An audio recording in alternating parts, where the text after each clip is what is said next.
कहते हैं जिंदगी बदलनी है तो अपनी सोच बदलिए। सारा खेल आपकी सोच का ही है। दोस्तों ये है हमारे आज के पैराग्राफ का टॉपिक, जो कि एक मोटिवेशनल पैराग्राफ है और इससे आप बहुत कुछ सीखेंगे। तो दोस्तों अगर आप भी इंग्लिश में कमज़ोर हैं, अपनी इंग्लिश को इंप्रूव करना चाहते हैं, एक एक वर्ड का मीनिंग सीखना चाहते हैं, एक एक वर्ड को पढ़ने का सही तरीका सीखना चाहते हैं और साथ ही चाहते हैं कि आपको मोटिवेशन मिले, लाइफ में कुछ करने की हिम्मत मिले, साहस मिले, कुछ करने का जज्बा दिल में पैदा हो दोस्तों, तो निकाल लीजिए पेन कॉपी पेंसिल हमारे साथ साथ और बढ़ते हैं अपनी लाइफ में आगे, जिंदगी को संवारने के सफ़र पे, इंग्लिश सीखने के सफ़र पे। चलिए शुरू करते हैं। All the game is of your thinking. all का मतलब सारा या सब, इसको मैं सारा लिखता हूं। दा यहां पे क्या है? दा यहां पे आर्टिकल है। गेम का मतलब होता है खेल। इज है। ऑफ यानी का।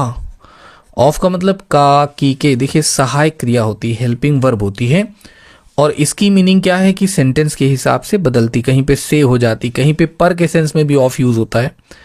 योर थिंकिंग, योर का मतलब हो जाएगा आपकी, थिंकिंग का मतलब होता है सोच।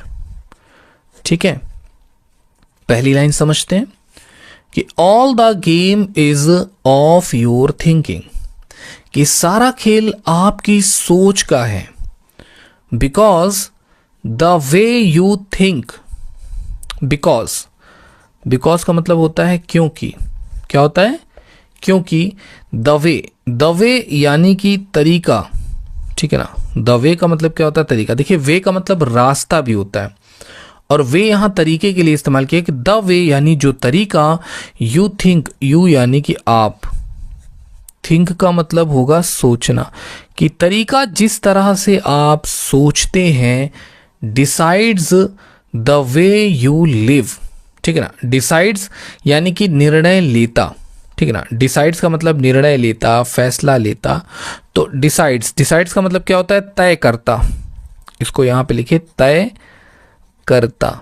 तो वो बात तय करती है the way you live. The way यानी कि तरीका, जिस तरह से आप रहेंगे। ठीक है ना, तो द वे यानी कि तरीका, यू लिव यानी कि आप, लिव का मतलब हो गया रहना। अब चलिए इसको पूरा एक बार हम लोग खूब अच्छी तरह से समझ लेते हैं गाइस, कि all the game is of your thinking, कि सारा खेल आपकी सोच का है।